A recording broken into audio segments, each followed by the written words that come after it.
ओम शांति।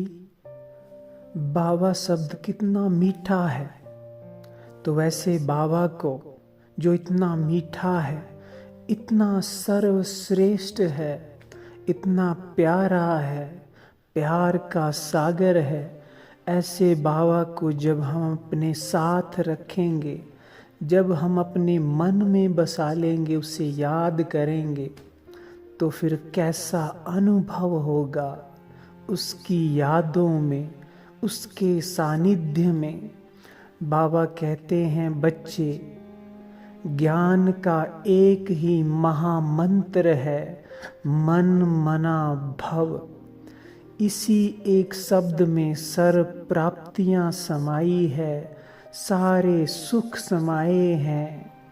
तो अब यही वो समय है जब इस महामंत्र को पक्का करो, क्योंकि इस विनाशी दुनिया में आपने जो कुछ भी कमाया, चाहे कितना भी धन आपके पास है, संपत्ति आपके पास है, लेकिन जब आगे चलकर वो समय आएगा तो हमें ये अनुभव होगा, ये भी सब कुछ नश्वर है, कुछ भी अपना नहीं है, सुख देने वाला नहीं है।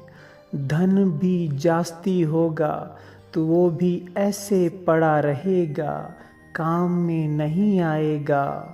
मनुष्य को उतना ही काम में आता है जितना उसे ज़रूरत होती है, और किसी भी चीज़ की अधिकता, किसी भी चीज़ का ज़्यादा होना, माना वो किसी कार्य का ना होना।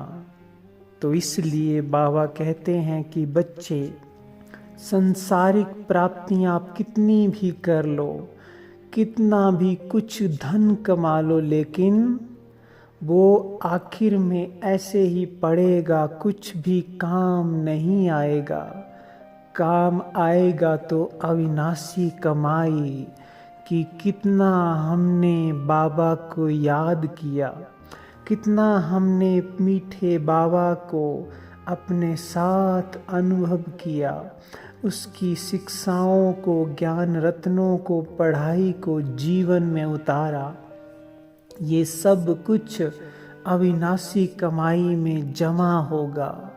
इसलिए बाबा कहते हैं, बच्चे, समय कम है, मंजिल ऊंची है, तुम्हें अपने जन्म जन्मांतर की भाग्य की रेखाओं को संवारना है, लिखना है।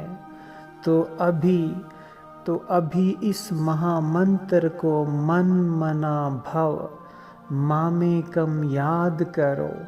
अपने को आत्मा समझ मुझ बाबा को याद करो, और याद भी इतनी शक्तिशाली हो कि कुछ सेकंड में ही आत्मा संतुष्ट हो जाए, बाबा की शक्तियों से भरपूर हो जाए, एकाग्र चित्त हो जाए।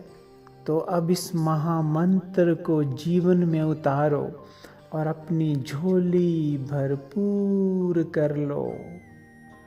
अपने आप को अविनाशी खजानों से भर दो। आगे चलकर यही अविनाशी खजाने हमारा बल बनेगा, हमें साथ देगा, और इस शरीर को छोड़ने के बाद भी कई जन्मों तक हमारा साथ देगा। ओम शांति। शिव बाबा याद है, याद है, याद है।